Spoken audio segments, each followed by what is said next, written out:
Just before 4 a.m., March 28, 1979, the nuclear power plant at 3 Mile Island is delivering power, and its mid-state neighbors are sleeping peacefully.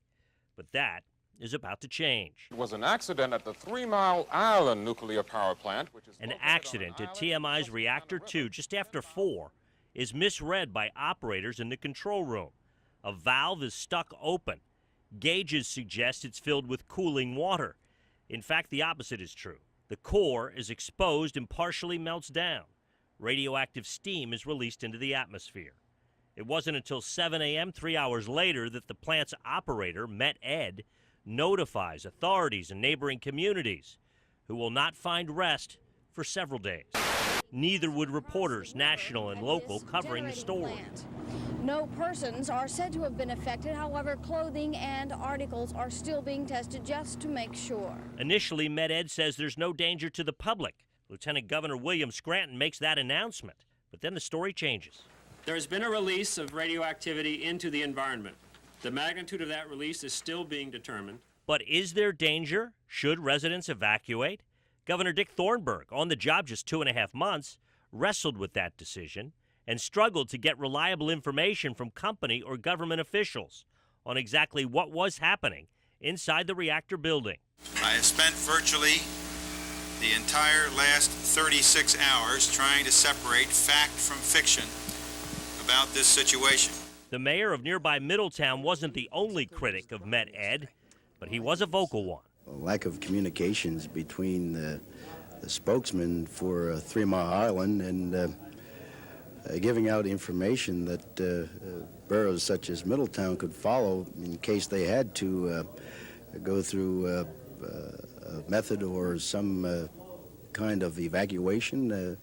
The information we received was sketchy, very sketchy. Please stay inside with your doors and windows closed. Residents were ordered inside, so were cows. Milk, soil, and air samples were tested for radiation. Some residents were nonchalant. You know, why get overly concerned over this one? There's really nothing I can do about it, so I'm just not going to let things upset my daily routine. But the daily routine was interrupted. Nearby schools were closed. Yeah, no more school! Yeah, no more school, we got out! But there was no cheering to those who understood the potential dangers.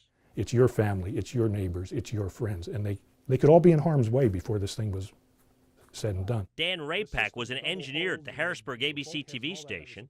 He has won numerous Emmy Awards and has written about the accident. The uncertainty, he says, was the most unsettling. Phone lines were jammed. The chain of command scrambled. Governor Thornburg is trying to make decisions as to whether or not he needs to order an evacuation, and he couldn't talk to the people in Washington who could give him that information. And he couldn't believe the information that he was getting from Met Ed.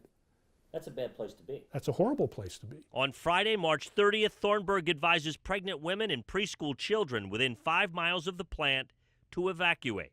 Scientists fear a hydrogen bubble could explode within the reactor vessel. Rapak says one woman packed her silver and fur coat in her trunk. Her reasoning? She said, because we may never be able to come back. There have been a number of reports of people deciding to leave the area on their own. Steve Hamill was a young TV reporter covering the accident. Like most people, he didn't know what he didn't know about radiation. But because you couldn't see, feel, smell, hear anything, that was scary. The situation eased by April 1st, and President Jimmy Carter, who studied nuclear physics, brought wife Rosalind to the plant to calm fears.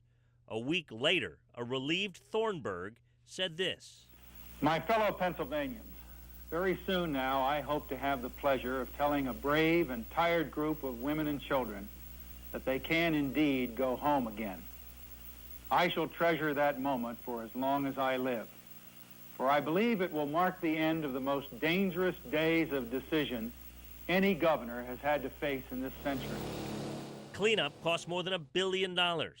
Official reports suggest that radiation from the accident caused no additional cases of cancer or developmental abnormalities in nearby residents. Those reports, though, are disputed. What cannot be disputed? The TMI accident forever changed the nuclear industry. 40 years later, there hasn't been a single new nuclear power plant built in the United States since 3 Mile Island. Whether that's a good thing or a bad thing is subject to a great debate. People who have lived in this area for a long period of time, when they fly back into the area or fly out of the area and they see those cooling towers, they have a distinct memory of an uncertain time in their life that hopefully is now more certain.